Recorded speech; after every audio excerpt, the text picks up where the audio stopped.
오늘 새벽기도 함께 하신 우리 성도님들 환영합니다. 우리 찬송가 235장으로 하나님 앞에 영광 돌려드리겠습니다.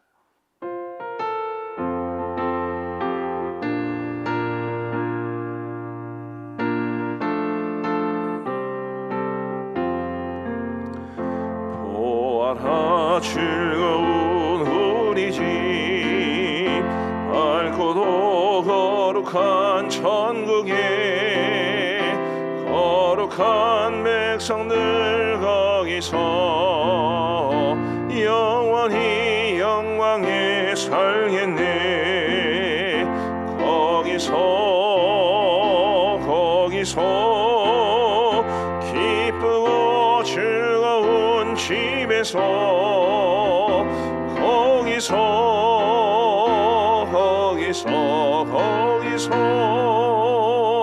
영원히 영광에 살겠네. 앞서간 우리의 친구들 광명한 그 집에 올라가 거룩한 주님의 보좌 앞 찬미로 영원히 즐기네. 거기서 기쁘고 즐거운 집에서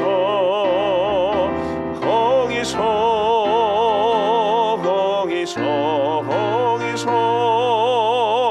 찬미로 영원히 즐기네. 우리를 구하신 주님도 거룩한 그 집에 계시니 우리도 이 세상 떠날 때 주님과 영원히 살겠네. 거기서 기쁘고 즐거운 집에서 거기서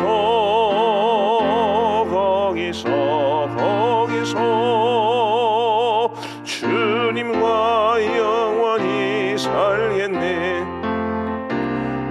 우리의 일생이 끝나면 영원히 즐거운 곳에서 거룩한 아버지 모시고 기쁘고 즐겁게 살겠네. 거기서 기쁘고 즐거운 집에서 거기서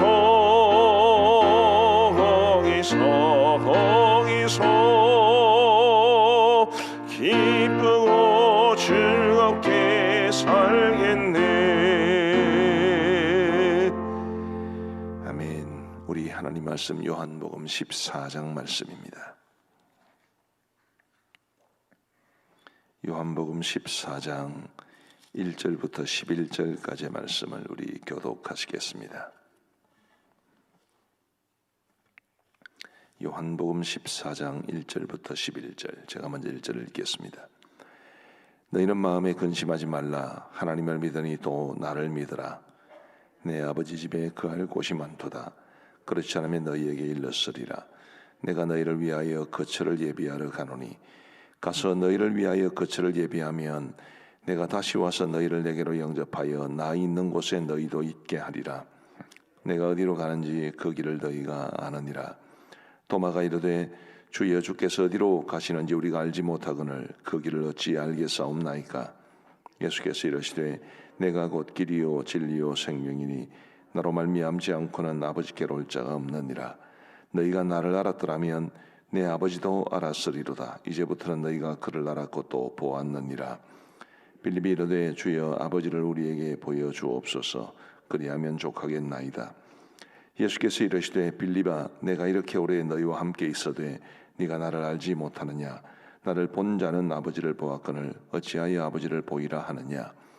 내가 아버지 안에 거하고 아버지는 내 안에 계신 것을 네가 믿지 아니하느냐. 내가 너희에게 이르는 말은 스스로 하는 것이 아니라 아버지께서 내 안에 계셔서 그의 일을 하시는 것이라. 함께 읽겠습니다. 내가 아버지 안에 말씀을 보시면, 가서 너희를 위하여 거처를 예비하면 내가 다시 와서 너희를 내게로 영접하여 나 있는 곳에 너희도 있게 하리라 라고 말씀하십니다. 내가 다시 와서, 우리 예수님의 재림에 관한 말씀이지요. 우리 예수님께서 이 땅에 반드시 다시 오실 것을 약속해 주셨는데, 이 예수님의 재림에 관한 약속을 오늘 말씀은 굉장히 독특하게 풀이해내고 있습니다. 그것은 우리 예수님께서 제자들의 곁을 떠나실 때가 되었는데, 우리 예수님이 제자들의 곁을 떠나시고 다시 재림하실 그때까지 그 기간 동안 내가 너희를 위하여 거처를 예비하러 간다, 그렇게 말씀하신 것이 아주 독특한 점입니다. 우리 예수님께서 말씀하신 이 말의 의미를 우리가 바르게 알려면 이스라엘의 정혼 풍습을 알아야 합니다. 이스라엘 백성들은 결혼하기 전에 정혼이라는 과정을 거치게 됩니다. 정혼 거치고 난 다음에 결혼을 하게 되는데, 이 정혼을 하게 되면 이제 법적으로는 부부입니다만은 함께 살지는 않습니다. 법적으로는 부부이나 함께 살지는 않고, 함께 살지는 않지만 법적으로 부부고, 그런 상태로 유지되다가 이제 결혼식이 마치면 그때야 비로소 함께 사는 법적인 부부가 됩니다. 정혼을 이제 보통은 신부의 집에서 하게 되는데요, 신랑과 또 그의 아버지가 신부의 집을 찾아가서 정혼을 맺습니다.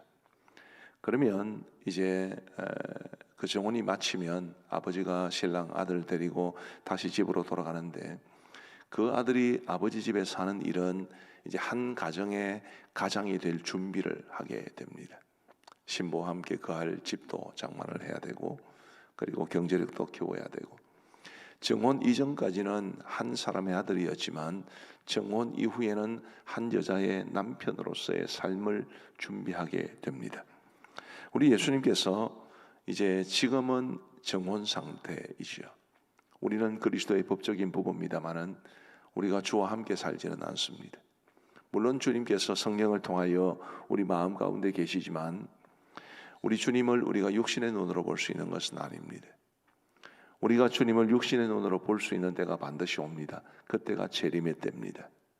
그 이전까지 우리 예수님 뭐 하고 계시느냐 하면 우리를 위하여 거처를 예비하고 계시는 것입니다.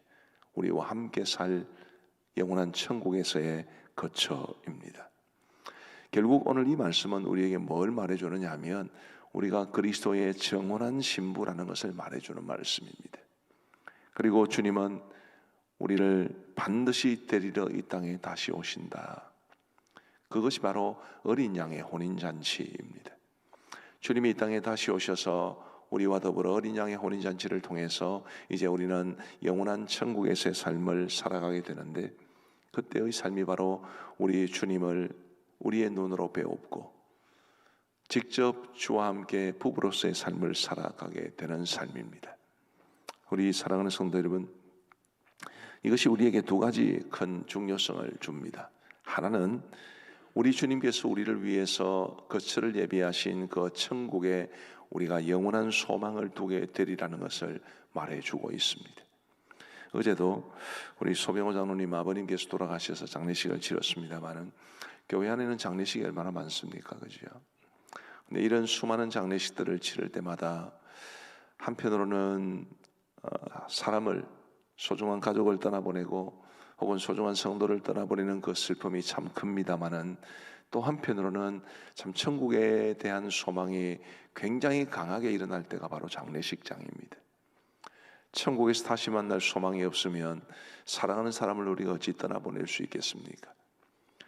우리 주님께서 우리를 위해서 예비하신 천국이 반드시 있고, 그곳이 우리가 영원히 거주할 거처이고, 주님이 우리를 위해서 우리가 거주할 그곳을 준비하고 계시고, 언젠가는 우리를 위해서 이 땅에 다시 오셔서, 물론 주님 재림하시기 전에 우리가 개인적으로 죽음을 맞이한다면 우리 먼저 천국에 가게 되겠습니다마는, 그런 천국에 대한 소망을 우리에게 주는 말씀이 바로 이 말씀입니다.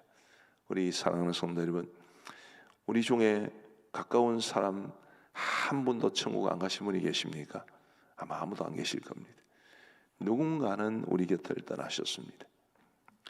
그분들을 다시 만날 소망, 또 우리도 이 땅을 살아가면서 육신적으로 노화가 일어나고 아픈 데가 생기고 질병에 시달리고 그럴 때마다 우리의 마음속에 천국에 대한 영원한 소망을 생각하면서 신랑 되신 우리 예수님과 함께 거할 그 소망을 가지고 살아갈 수 있게 되기를 간절히 소원합니다.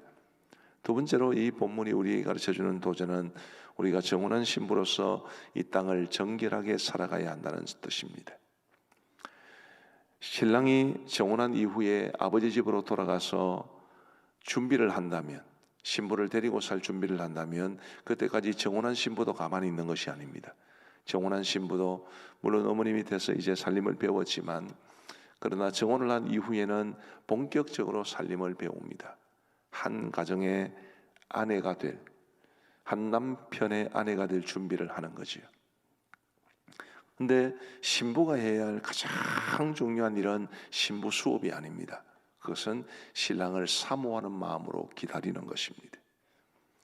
결코 신랑의 이름에 먹칠을 하지 않기 위해서 행동도 조심하게 되고, 그리고 신랑을 사모하는 마음으로 모든 면에서 그 정혼한 이전과는 비할 수 없이 조심하는 삶을 살게 됩니다.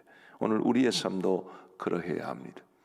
우리 주님이 이 땅에 다시 오실 때 우리가 그분을 맞이할 때 기쁨으로 맞이하기 위해서, 또 우리의 정결한 삶이라는 이 선물을 주님 앞에 드리기 위하여 우리가 이 땅에서 거룩하고 정결하게 살아야 합니다.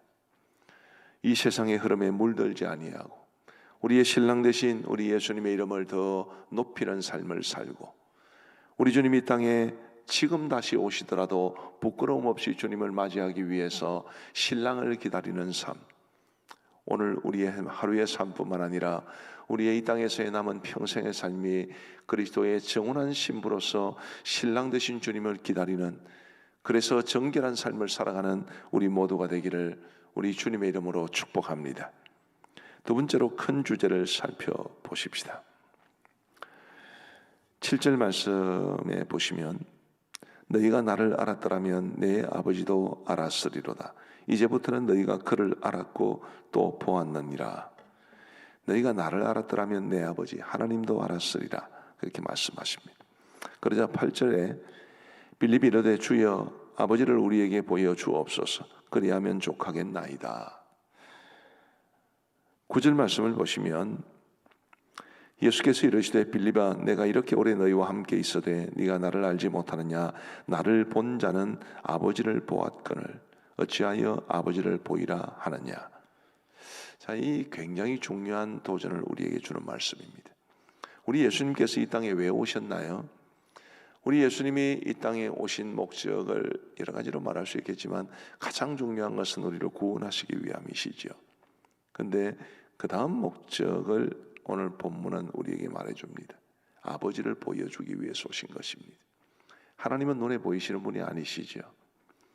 그 눈에 보이지 아니하시는 하나님을 우리에게 보여주시고 하나님이 어떤 분이신지를 알게 하기 위해서 예수님은 우리가 볼 수 있는 육신의 몸으로 이 땅을 오신 것입니다. 이것은 굉장히 우리에게 중요한 의미를 가지고 있습니다. 고린도전서 11장 1절을 보시면 이렇게 말합니다. 내가 그리스도를 본받는 자 된 것 같이 너희는 나를 본받는 자가 되라. 사도 바울이 고린도 교회를 향해서 한 말입니다. 자, 너희는 나를 본받는 자가 되라. 사도 바울이 고린도 교회에 그렇게 이야기할 때 결국 사도 바울은 누구를 본받으라고 말한 것입니까? 그리스도를 본받으라고 그러는 거죠. 왜요? 내가 그리스도를 본받는 자가 된 것 같이 너희가 나를 본받는 자가 되라. 그렇게 말씀하셨기 때문입니다. 자, 그러면 구도가 이렇게 됩니다. 예수님은 하나님을 보여주는 것이고 사도 바울은 그리스도를 보여주는 것이고, 그래서 고린도 교회 성도들은 그리스도를 통해서 예수님을 보고 예수님의 모습을 통해서 하나님을 보게 되는 것입니다. 이게 신앙교육의 매우 중요한 핵심 원리를 말해줍니다. 신앙교육은 말로만 이루어지는 것이 아닙니다. 신앙교육은 모범을 통해서 보여지게 됩니다. 우리 예수님께서 하나님을 보여주셨듯이 먼저 믿은 사람들은 그리스도를 보여주는 사람들이 되어야 하고, 그래서 우리의 자녀들이든 교회의 주일학생들, 다음 세대들이든 먼저 믿은 부모나 교회의 어르신들의 모습을 통해서 예수님을 알고 하나님을 알고, 그리고 또 그들을 통해서 세상에 우리 주님을 보여줄 수 있는, 그것이 바로 신앙교육의 핵심 원리입니다. 우리 사랑하는 성도 여러분, 옛날 어르신들도 아이를 낳아서 길러봐야 어른이 된다, 그런 말씀을 하셨어요. 왜 그런 말씀을 하시겠습니까? 아이를 낳아서 길러보면 이제 무거운 책임이 생깁니다. 이 아이를 제대로 양육시켜야 한다는 책임, 그 책임 속에는 부모로서의 좋은 모범을 보여주는 것도 포함됩니다. 그래서 옛 어르신들이 그냥 아이 없이 자유롭게 살아가는 것이 아니라 아이를 낳고 그 아이 앞에서 무거운 마음으로 자신의 삶에 대한 책임을 지고 살아가도록 그렇게 권유한 것이죠. 성경의 원리도 이와 비슷합니다. 어쩌면 성경의 원리를 우리의 조상들은 성경도 모르면서 알게 된 것이 아닌가 싶습니다. 성경의 원리는 우리의 삶을 통해 보여주는 것입니다.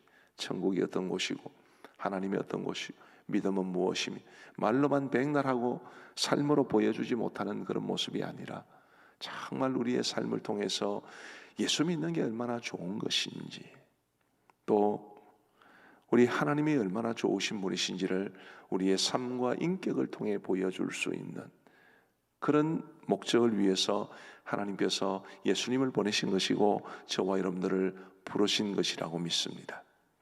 우리 사랑하는 성도 여러분, 부디 우리의 삶에 대한 무거운 책임감을 가지고, 물론 우리의 힘만으로 살아갈 수 없기 때문에 우리에게는 은혜가 필요하고 성령의 도우심이 필요합니다마는, 어쨌든 우리가 무거운 책임감을 가지고 우리의 삶이 곧 예수 그리스도를 보여주는 창문과 같다고 생각하시면서 오늘 이 하루도 우리의 삶을 아름답게 살아가기 위해 최선을 다할 수 있게 되기를 우리 주님의 이름으로 축복합니다. 우리 마지막으로 6절 말씀 같이 한번 읽어 보시겠습니다. 시작. 예수께서 이르시되 내가 곧 길이요 진리요 생명이니 나로 말미암지 않고는 아버지께로 올 자가 없느니라. 아멘. 유명한 말씀이죠. 그리고 이 말씀은 제가 방금 말씀드린 이 두 가지 전부를 커버합니다. 우리를 위해서 주님이 천국을 예비하시고 우리가 정원한 그리스도의 신부로 이 땅을 살아간다는 것이나, 우리가 하나님을 보여주고 그리스도를 보여주는 삶을 살아간다거나 하는 이런 모든 일들이 바로 길이요 진리요 생명 되신 예수님을 통해서 아버지께 갈 수 있기 때문에, 우리가 예수님을 통해서 구원받았기 때문에 가능한 일들입니다.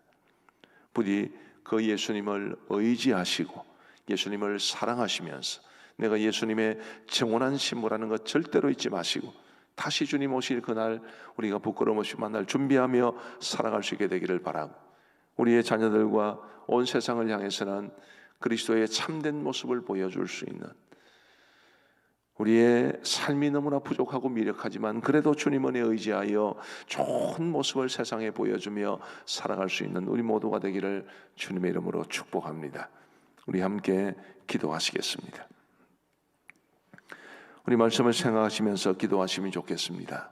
내가 주님으로부터 얼마나 놀라운 은혜를 받았는지를 생각하시고, 또 내가 그 받은 은혜와 오늘 내게 주어진 이 말씀을 통해서 이 세상을 어떻게 살아가야 하는가에 대해서 깊이 도전받고 하나님 말씀대로 살아가게 하여 주옵소서. 우리 함께 기도하시겠습니다. 자비로우신 하나님 아버지, 감사합니다. 오늘 이 화요일 새벽을 저희들에게 허락하시고 우리 주님 앞에 새벽자단을 쌓을 수 있도록 인도하여 주신 것을 감사합니다. 자비하신 아버지 하나님이여, 오늘 주신 말씀을 따라 우리가 그리스도의 정원한 신부임을 늘 기억하게 하여 주시고, 신랑 되신 우리 예수님 나를 위해 이 땅에 다시 오셔서 나와 더불어 어린 양의 혼인잔치를 행하시고 그리고 영원한 천국에서의 삶을 살게 하실 소망을 가지고 이 땅을 그리스도의 정원한 신부답게 살아갈 수 있도록 인도하여 주옵소서. 자비하신 아버지 하나님이여, 주님께서 언제 이 땅에 다시 오시더라도 부끄럼 없이 주님을 맞이하기 위하여 우리의 삶을 거룩하고 정결하게 가꾸어 갈 수 있도록 인도하여 주옵소서. 자비하신 아버지 하나님이여, 나를 본 자는 아버지를 보았다고 예수님 말씀해 주셨습니다. 그리고 사도 바울은 바로 그 예수님을 고린도 교회 성도들에게 보여주면서 내가 그리스도를 본받는 자 된 것 같이 너희는 나를 본받는 자가 되라고 말씀해 주셨습니다. 자비하신 아버지 하나님, 우리의 삶이란 곧 이 세상에 주님을 보여주는 삶, 주님이 어떤 분이시며 주님의 사랑이 얼마나 좋으며 주님을 믿는 사람의 삶은 어떠한지를 보여주는 삶이어야 한다는 것을 기억하게 하시고, 우리 주님의 은혜와 성령의 도우심을 의지하여 삶과 우리의 삶을 조심하고 수많은 사람들에게 주님의 사랑을 보여줄 수 있는, 참된 모습을 보여줄 수 있는 저희들 모두가 될 수 있도록 인도하여 주옵소서. 우리 코로나 상황을 놓고 함께 기도하십시다. 우리 하나님께서 이 코로나의 늪에서 우리를 꼭 건져주시기를, 속히 건져주시기를 기도해 주시면 좋겠고, 이 코로나로 인해 힘겨워하는 경제적으로 어려움을 겪는 분들이 참으로 많습니다. 그런 분들을 위해 기도해 주시면 좋겠고, 우리 성도님들을 위해서, 또 우리 목장 식구들을 위해서 이 코로나 상황 중에 믿음을 지키고, 그리고 참 우리의 마음을 우울하게 하고 걱정하게 하는 일들이 많지만 믿음으로 이겨내게 하여 주옵소서. 우리 함께 합심해서 기도하겠습니다. 자비로우신 하나님 아버지, 코로나 상황과 관련하여 우리 주님 앞에 간절히 기도합니다. 주님이여 저희들을 도와 주옵소서. 이 코로나의 늪에서 우적거리며 살아온 세월이 벌써 1년이 훨씬 더 지났습니다. 자비하신 아버지 하나님, 코로나 상황은 언제 종식될지 알지 못하는 가운데 이 땅이 참으로 많은 어려움을 겪고 있고 수많은 사람들이 많은 어려움을 겪고 있사오니 주여 긍휼히 여겨 주옵소서. 우리 주님께서 역사하여 주셔서 이 코로나 상황이 속히 종식될 수 있도록 우리 아버지 하나님 도와 주옵소서. 하나님이여 일상의 삶을 회복하기를 간절히 원합니다. 교회 사역도 회복하기를 간절히 원하오며 목장 모임도 다시 재개될 수 있기를 간절히 원합니다. 아버지 하나님이여 코로나 상황 속에서 우리가 거의 모든 사역들을 중단하고 우리 일상의 삶을 포기한 채 살아가고 있사온데 하나님이여 도와주셔서 속히 코로나가 끝나고 우리가 이 모든 것을 회복할 수 있도록 인도하여 주옵소서. 자비하신 아버지 하나님이여 간절히 바라옵고 소원하옵기는 이 코로나로 인해서 경제적으로 어려움을 겪는 분들이 너무나 많이 있습니다. 아버지 하나님이여 대기업이든 중소기업이든 자영업자든 주님이여 은혜를 베풀어 주셔서 이 어려운 상황 속에서 이 모진 경제적인 어려움을 잘 헤쳐나갈 수 있도록 우리 아버지 하나님이여 역사하여 주옵소서. 주님 특별히 간절히 원하옵는 것은 우리 성도님들을 기억하여 주시기를 간절히 원합니다. 아버지 하나님이여 어려움이 가중되는 상황 속에서 마음이 우울하고 힘들고 여러모로 많은 이 어려운 상황 가운데 봉착해 있는 가운데 있습니다. 아버지 하나님이여 주님의 은혜를 의지하여 이겨낼 수 있도록 인도하여 주옵소서. 믿음의 힘으로 주님의 은혜를 의지하여 우리 사랑하는 모든 가음정교회 성도들이 이 어려움을 잘 극복함으로써 주님께 영광이 되고 그들의 삶에도 평강을 누리는 복된 삶이 될 수 있도록 우리 아버지 하나님 역사하여 주옵소서. 우리 마지막으로 우리 한국교회를 위해서 또 우리 가음정교회를 위해서 기도하시겠습니다. 코로나 상황은 한국교회에 매우 큰 위기를 불러왔습니다. 우리 가음정교회는 그래도 주님의 은혜 가운데 든든하지만 참 어려움을 겪는 교회들이 너무 많습니다. 그 교회들을 위해서 기도해 주시고 우리 코로나 상황 속에서 한국교회가 분열과 갈등으로 치닫지 아니하도록 기도해 주시고 세상의 빛과 소금의 역할을 온전히 감당하여 이 땅에 우리 하나님의 공의로운 뜻이 이루어지기를 소망하고 또 실제로 그렇게 되는데 쓰임받는 우리 한국교회가 되게 하여 주옵소서. 우리 가음정교회는 많은 교회들에게 모범이 되게 하시고 이 어려운 때에 가음정교회를 통해서 수많은 교회들이 좋은 도전을 받을 수 있도록 우리 함께 기도하시겠습니다. 자비로우신 아버지 하나님이여 우리 한국교회를 긍휼히 여겨주시고 불쌍히 여겨주시기를 간절히 원합니다. 코로나 상황 속에서 우리 한국교회는 많은 위기를 경험하고 있습니다. 아버지 하나님이여 외적으로는 교회를 다니는 사람들에 대한 핍박이나 혹은 멸시나 혹은 경계의 눈빛이 우리를 힘들게 하고 있고 그리고 실질적인 어려움을 겪는 교회들도 너무나 많이 있습니다. 아버지 하나님이여 교회 안에서는 이념이 교회 속에 들어오게 됨으로써 분열과 갈등의 조짐도 보이고 있습니다. 아버지 하나님 이런 모든 어려운 상황 속에 있는 우리 한국교회를 긍휼히 여겨주시기를 간절히 원하오며 우리 하나님의 은혜로 주의 몸된 교회로서의 정체성을 기억하며 교회가 교회답게 온전히 세워질 수 있도록 인도하여 주옵소서. 교회들마다 주의 은혜를 누리게 하시고 교회들마다 주님의 도우심을 경험하게 하시고 교회들마다 하나 되게 하여 주시고 분열과 갈등이 치유되고 주 안에 살아들 수 있도록 역사하여 주시기를 간절히 소원합니다. 자비하신 아버지 하나님이여, 우리 한국교회에 속하여 믿음의 삶을 살아가는 그리스도인들 이 어려운 상황 속에서 낭망하지 아니하게 하시고 믿음을 잘 지켜낼 수 있도록 역사하여 주시기를 간절히 소원합니다. 하나님 아버지, 한국교회가 세상의 빛과 소금의 역할을 잘 감당할 수 있도록 그리하여 이 세상을 지켜낼 수 있는 영적 보루의 역할을 감당해낼 수 있는 우리 한국교회가 되게 하여 주옵소서. 자비하신 아버지 하나님, 우리 감령교회가 우리 주님의 선하신 뜻을 받들어 이 모든 사명을 아름답게 이루게 하여 주시고 그리함으로써 우리 한국 모든 교회의 거룩한 모범이 될 수 있도록 우리 아버지 하나님 도와주시기를 간절히 소원합니다. 아버지 하나님이 우리 감령교회를 통해 주님이 영광을 받으시고 이 땅에 수많은 사람들이 유익을 얻고 예수님을 안 믿는 사람들조차도 교회를 칭송할 수 있도록 아버지 하나님, 우리 감령교회를 사용하여 주옵소서. 하나님 아버지, 감사합니다. 오늘 화요일 아침 가장 이른 시간을 우리 주님 앞에 드릴 수 있도록 인도하여 주신 것을 감사합니다. 주신 말씀 기억하며 오늘 이 말씀대로 우리가 그리스도의 정원한 신부로 천국을 사모하며 살아갈 뿐만 아니라 이 땅을 살아가면서도 거룩하고 정결하게 세상과는 구별된 삶을 살아갈 수 있도록 인도하여 주옵소서. 우리가 예수님을 보여주는 창문과 같은 역할을 해야 함을 기억하게 하여 주시고 오늘 이 하루를 살아가는 동안에도 많은 사람들에게 하나님의 자비로우심과 은혜로우심을 보여주며 믿음이 얼마나 좋은지를 보여줄 수 있도록 도와주시고 특별히 우리의 자녀들과 우리의 다음 세대들에게 나는 믿음 생활을 이렇게 했노라고 담대하게 말할 수 있을 만큼 우리의 삶이 주 앞에서 믿음으로 아름답게 세워지는 삶이 되게 하여 주옵소서. 하나님 아버지, 오늘 이 하루를 주셔서 감사합니다. 새 하루를 기쁨으로 맞이하는 분도 계시지만 하루하루가 삶이 힘들고 어려운 분들도 계십니다. 우리 주님이여 도와주셔서 삶이 어려운 분들, 고민과 눈물로 한숨으로 세월을 보내시는 분들의 삶 가운데 함께하여 주셔서 어떤 어려움이든지 주님 앞에 맡길 수 있도록 도와주시고 어떤 상황 속에서든지 주님을 의지할 수 있도록 도와주셔서 우리의 삶에 역사하시고 도와주시고 능력을 베풀어 주시는 우리 주님의 은혜를 경험하게 하여 주옵소서. 우리 감령교회 모든 성도들의 오늘 하루의 출입을 지켜주시고 그 손으로 행하는 모든 일들, 발걸음으로 나아가는 곳들 주님께서 역사하시사 주의 충만한 은혜가 있게 하여 주옵소서. 아버지 하나님이여, 오늘 화요 중보기도 모임이 있는 날입니다. 귀한 종들이 주님 앞에 모여 간절하게 기도할 때에 우리 주님께서 들어 응답하시고 역사하여 주시기를 간절히 원하옵고 아버지 하나님이여, 우리 화요 중보기도 모임이 주의 은혜로 충만한 모임이 될 수 있도록 도와주옵소서. 자비하신 아버지 하나님, 선교지를 기억하여 주시기를 간절히 원합니다. 핍박이 있는 곳들이 있습니다. 코로나로 인해서 우리나라보다 훨씬 더 어려운 상황 가운데 처해 있는 곳들도 있습니다. 미얀마는 군부 쿠데타로 야기된 이 유혈 사태가 좀처럼 쉬이 가라앉을 생각을 하지 아니하고 오히려 더 많은 희생자가 계속해서 나오고 있습니다.